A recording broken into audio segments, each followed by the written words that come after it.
Assalamualaikum warahmatullahi wabarakatuh. Selamat siang para sahabat insan peradilan dimanapun Anda berada, para pendengar setia PA Sengeti Official. Saya Habib kembali menyapa Anda dalam acara Pasti Bisa PA Sengeti Bincang Santai, yang kali ini menghadirkan narasumber yang tentunya sudah tidak asing lagi bagi keluarga besar Pengadilan Agama Sengeti, karena beliau adalah pernah menjadi bagian dari Pengadilan Agama Sengeti. Beliau adalah Yang Mulia Dr. Andes Azwar, Sarjana Hukum, Magister Ekonomi Islam. Assalamualaikum Pak. Waalaikumsalam warahmatullahi wabarakatuh. Alhamdulillah. Terima kasih bisa hadir di Pasti Bisa di sela-sela tugas membantu pembinaan. Bapak masih menyempatkan waktu ya Pak. Terima kasih Pak. Sobat Pasti, sebagai informasi, beliau ini pernah menjabat sebagai Ketua Pengadilan Agama Sengeti periode tahun 2010 sampai 2013.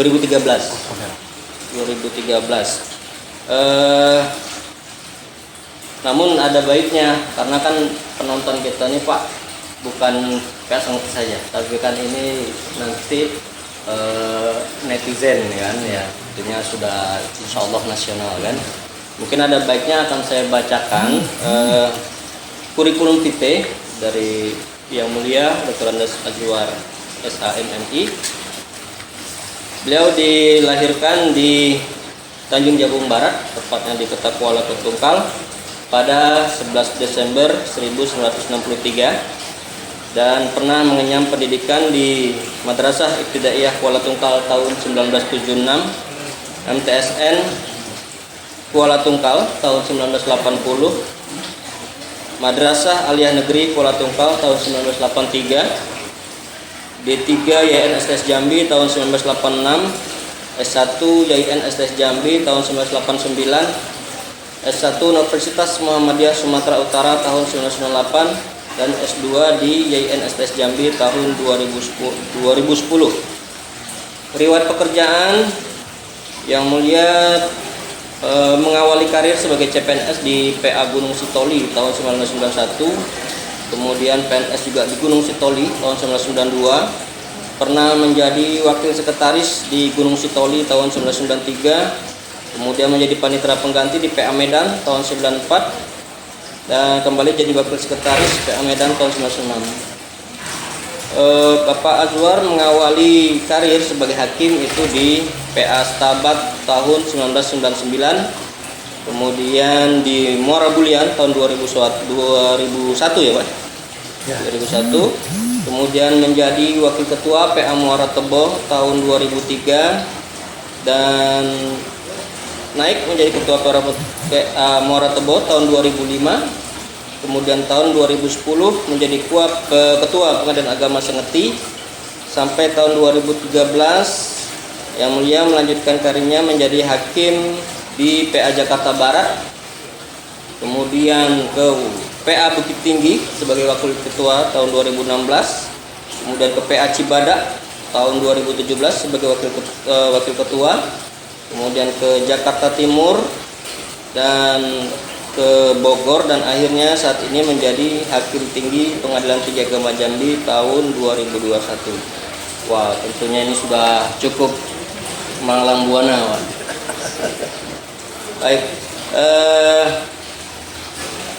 ini lebih akrabnya saya panggil Bapak lah, Pak. Jadi gini, Yang Mulia, Bapak menjadi Ketua Pengadilan Agama Sengeti itu tahun 2010 sampai 2013. Nah, menurut Bapak apa perbedaan Pengadilan Agama Sengeti tahun yang dulu dengan Pengadilan Agama Sengeti yang saat ini? Baik, terima kasih atas acara pada hari ini.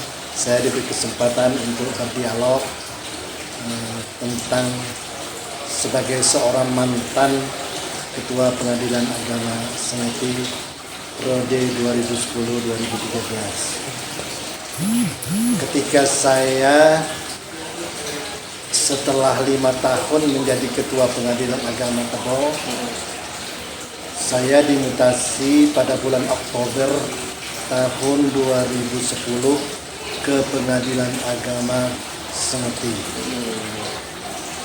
Jadi pada saat itu Pengadilan Agama Sengeti ini memang kalau untuk Provinsi Jambi menjadi rebutan oleh semua yang ingin jadi ketua di sini. Idola lah, Pak. Idola kita. Iya. Jadi akhirnya memang Allah menentukan saya percaya untuk memimpin Pengadilan Agama Sengeti. Kalau yang bersifat negatif tuh perlu diambil lah, karena banyak yang tidak suka. Tapi jadi tantangan saya. Bisa tak apa? Karena termasuk dari beberapa rekan dari beberapa kalangan peradilan di Provinsi Jambi ini tidak menginginkan atau tidak senang saya duduk sebagai ketua Pengadilan Agama Sengeti ini. Bahkan mereka mau bicara apa yang mau diandalkan Azwar itu, apa kelebihannya sampai ke Sengeti, saking jadi rebutannya PA Sengeti ini. Tapi bagi saya bersyukur kepada Allah karena ini amanah yang diberikan. Justru sebaliknya, dengan ada yang demikian itu saya memacu diri saya, apa yang akan saya berikan kepada Pengadilan Agama Sengeti. Jadi tantangan. Jadi tantangan tersendiri bagi saya. Karena ya kantornya ini memang kantor, sudahlah kantornya kecil, buruk, kalau hujan banjir, segala sesuatunya jauh lah daripada apa. Makanya saya bilang dengan teman-teman di sini, kita lihat rumah sakit Shalom itu gagah, bagus dan sebagainya. Tapi isi orangnya sakit. Nah, Pengadilan Agama Sengeti walaupun kantornya tidak memadai, tapi isinya adalah orang-orang yang berkualitas. Jadi memacu semangat mereka akhirnya, dan ini dibuktikan ketika kita menerima piala Siapa Plus se-Indonesia Sengeti. Alhamdulillah dapat juara 2 nasional. Masya Allah. Jadi kalau sistem dulu dengan sistem sekarang, dulu kita dikenal PA itu siapa. Nah kalau sekarang kan sudah sistemnya SIPP, aplikasi-aplikasi dan sebagainya lah. Sekarang itu. Tapi tetap kerjanya memang harus didukung dengan SDM yang mumpuni. Nah, gitu. Jadi ketika orang lain itu menganggapnya bahwa tidak yakin ini bisa memimpin PA Sengeti, namun Bapak justru membuktikan ya bahwa dengan keadaannya demikian PA Sengeti bisa berprestasi. Bisa. Buktinya dengan sampai juara 2 nasional. Siapa itu juga? Ya, Siapa Plus. Karena mereka juga menganggap saya ini orang luar, padahal saya ini lahir di Kuala Tungkal. Tapi karena saya pindahan dari Sumatera Utara, selama 11 tahun mengabdi di sana, dianggap di sini nih orang baru. Memang riwayatnya Bapak ini ya, PNS di Medan. Iya. Sampai masuk ke Bulian tahun 2021. Hakim pertama juga di Medan. Baik, mantap sekali. Lalu dari yang itu tadi, pengalaman yang Bapak ketika menjadi PA Sengeti tahun 2010 itu, mungkin ada yang misalnya itu Bapak modifikasi atau Bapak tiru dari pimpinan-pimpinan yang Bapak bawa ke Pengadilan Sengeti, itu bagaimana? Mungkin Bapak ceritakan. Jadi ini sama pertanyaannya dengan ketika saya fit Propetes di Jakarta untuk menduduki kelas 1B.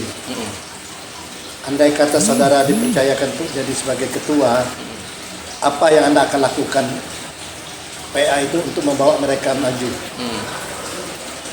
Jadi saya juga menjawab seperti ini. Dan untuk sekarang juga saya jawab, yang pertama kali saya tanamkan itu adalah sifat silaturahmi di antara seluruh kalangan keluarga besar pengadilan agama itu sendiri. Karena dengan tertanam sifat mereka saling menghargai, saling kenal, saling dekat, itu dengan sendirinya kerja akan mudah dibawa kemana arahnya itu. Kuncinya memang menanamkan silaturahmi. Jadi silaturahmi kita itu yang kita bina itu termasuk ya makan 1 bulan sekali di kantor, itu dengan membawa lauk masing-masing, masak nasinya di kantor, kemudian kita kumpul di musola, menggalakkan ibu-ibu DK itu supaya saling kenal sama. Bayangkan kalau ibu-ibu DK kita tidak kenal, ketemu di mall, di pasar kita kenal. Iya, betul. Makanya saya beritikat seperti itu. Tanamkan dulu silaturahmi, kemudian yang nomor 2 hakim yang saya pegang. Karena hakim itu bagaimana adalah tangan kanannya pimpinan. Mau baik mau buruknya tergantung, dan saya membiarkan membawakan diri itu sesuai dengan porsi. Ketika saya di mana saya berada, misalnya di lapangan tenis, di tempat hiburan, memimpin rapat, bersidang. Jadi saya tempatkan saya ikut seluruhnya, mengayomi, termasuk anak-anak honor kita, PNPN itu. Jadi kunci suksesnya 2 itu ya Pak ya? Iya. Jadi ini yang paling utama itulah rasa kekeluargaan itu. Ada satu lagi, arisan dari rumah ke rumah. Oh, itu gimana Pak? Arisan dari rumah itu maksudnya kan kalau hari Lebaran itu tidak mungkin semuanya, kan kita bisa terkunjungi rumah pegawai lagi kan kita. Hakim-hakim kita kan kadang dari Jawa gitu. Iya. Nah, pada setelah masih bulan Syawal itu, setelah kita kumpul, kita arisan dari rumah ke rumah dengan hanya iuran 5.000. Jadi berkunjung ke rumah tiap pegawai itu ya? Iya, betul. Yang satu alur misalnya sehari itu 3. Iya. Oh, ya sejalur gitu. Sejalur. Nah, yang satu makan besar, yang lain kue. Gitu. Itulah untuk menciptakan salah satunya. Hal ini kami dapatkan metode yang dipakai oleh Pak Kamar Agama kita, Pak Tuaka. Ketika beliau memimpin sebagai ketua pengadilan agama Medan. Dan itu kan berhasil beliau itu mendapat pelayanan nomor 1 terbaik se-Indonesia dari Menpan pada saat. Dan kebetulan saya wakil sekretaris. Waktu itu loh. Iya. Itu ilmunya dari yang mulia Tuaka Bimbingan ya? beliau itu. Iya. Iya. Pak Amran Suadi. Amran Suadi. Terus ini Pak, dari 3 tahun Bapak menjadi pimpinan di Pengadilan Agama, mungkin ada pengalaman yang paling berkesan Bapak? Yang paling berkesan itu ya ketika saya menerima piala kejuaraan itu, yang kita terima seluruh Indonesia, pengadilan agama, pengadilan negeri, pengadilan militer kumpul, kita berdiri di podium dengan menerima, didamping Pak KPTA, menerima piala itu. Rasa tidak percaya, kok sengeti bisa membayangkan gedungnya aja. Kita tidak yakin gitu. Tapi itulah ketentuan. Siapa yang sungguh-sungguh, dialah yang maju. Mantap. Mas, ini pengalaman yang berkesan kali ya. Baik, kan sekarang yang mulia masuk PNS nanti sebagai hakim pembina tadi kan. Jadi barangkali ada masukan ke PS nanti, kira-kira apa upaya yang harus dilakukan PS nanti ini untuk memberikan pelayanan yang prima.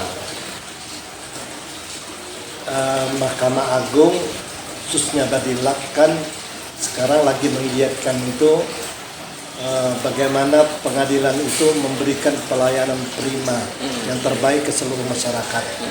Itu kunci utama sekarang dalam memberikan pelayanan. Nah, kita sebagai stakeholder pelaksananya ini, bagaimana cara kita memberikan pelayanan prima itu, salah satunya menurut saya itu adalah memberikan putusan yang seimbang dan adil. Artinya apa? Seimbang dan adil itu eh, seimbang dan adil itu artinya putusan itu betul-betul bisa diterima oleh masyarakat. Jadi putusan yang seimbang dan adil itu putusannya bagus, pertimbangan hukumnya jitu, sesuai dengan kronologisnya. Kemudian berita acaranya bagus, putusan bagus, berita acara bagus. Kenapa? Karena kalau misalnya berita acara tidak bagus, itu putusannya menjadi tidak bagus, tidak fit. Karena kalau dia banding bisa dibatalkan oleh PTA. Karena berita acaranya misalnya sidang seharusnya tertutup untuk umum, dibuat terbuka. Iya. Di dalam berita acara kan tentu itu batal demi hukum. Iya. Makanya memberikan putusan yang seadil-adilnya, seimbang antara yang satu dengan yang lainnya. Yang kedua, memberikan ruang dan gerak terhadap perempuan dalam berperkara. Jadi perempuan itu betul-betul haknya tuh diperjuangkan, dibina sesuai dengan patah-patah dan bukti yang ada. Nah, itu kan memang di SEMA juga sudah diatur itu semuanya itu. Bagaimana kita menseimbangkan, memberikan hak kepada perempuan tuh yang sedang terkait dengan hukum. Amanat Mahkamah Agung gitu. Iya, betul. Baik. Tadi kan Bapak menyampaikan bahwa salah satu kunci tadi akan memegang hakim sebagai kepimpinan kan. Betul. Yang kedua juga bagaimana membuat putusan itu sebagai memenuhi rasa seimbang dan adil. Mungkin dari Yang Mulia ada tips-tips atau trik-trik bagaimana untuk mewujudkan sebuah putusan yang seimbang dan memenuhi rasa keadilan bagi para pihak. Jadi kalau di kita itu kan hakim itu kan tentang tata cara pembuatan putusan itu memang sudah ada kriterianya tuh, aturan-aturan dan bagaimana cara mengikuti aturan. Selagi itu diikuti berjalan dengan sesuai dengan aturan itu tidak akan menyimpang kemana-mana. Gitu. Jadi antara fakta dengan bukti, kesimpulan harus sinkron. Seperti itu. Jadi sinkron baru bisa kita memberikan diktum, pertimbangan hukum, lahir diktum, mengadili dengan rasa keadilan dan dari hati nurani. Tapi kalau saya setiap saya akan memutus perkara, malamnya saya tetap sembahyang hajat. Iya, betul ya. Minta petunjuk kepada istikharah. Iya. Minta petunjuk kepada Allah. Seringan apapun perkaranya. Jadi mungkin bisa ya untuk setiap hakim yang akan melaksanakan putusan bisa minta petunjuk dulu. Betul. Ya kepada Allah Subhanahu wa taala. Baik, mungkin terakhir nih Pak dari kami, kira-kira nih apa harapan dan pesan untuk pegawai pengadilan agama Sengerti ke depan? Saya melihat Sengerti ini perkembangannya pesat dari segi SDM, dari segala sesuatu buktinya kan, faktanya kan Sengerti ini telah banyak memperoleh prestasi-prestasi di SIPP, terus dapat ranking 1 baik daerah maupun nasional dan sebagainya. Nah, karena sudah mumpuni di dalamnya segi administrasi, persiapan dan sebagainya itu, pesan saya, harapan saya, bagaimana stakeholder yang terkait ini memperjuangkan untuk bangunan kantor. Karena itu cerminan masyarakat, betul, itu jadi ukuran. Kita lihat Pengadilan Agama Jakarta Selatan, Pengadilan Agama Jakarta Pusat, kalau kita masuk seperti hotel. Di bawahnya beda sekali irahnya tuh. Kalau kita masuk memberikan pelayanan seperti itu, ke depan kan kalau ekonomi, perkara ekonomi itu banyak itu, orang berperkara itu kan orang yang betul orang luar banyak juga segala macam. Nah, dia nyaman di kantor itu, ada tempat bermain, anak-anak orang bercerai segala macam itu. Iya. Jadi bukan merasakan dia adalah pesakitan, tapi dia merasa memang betul-betul untuk tempat pencari keadilan. Jadi perjuangkan kantor ini bagaimana sesuai dengan prinsip itu. Itu. Iya. Saya juga berharap mudah-mudahan berhasil. Amin, amin. Ya, para pemirsa pasti bisa. Kita diharapkan dari Yang Mulia Dr. Azwar Syam'i, bagaimana perjuangan kita bisa membuat gedung kantor pengadilan Sungai ini menjadi sesuai prototipe lah. Ya. Ya kalau yang sekarang kan coba hari hujan banjir. Iya. Semuanya oh, Masya Allah. Kadang Itu- kalau ini Pak, kalau sudah hujan kan kayak kolam gitu. Itu sejak zaman saya 2010 seperti itu. Iya, Pak ya. Oh enggak.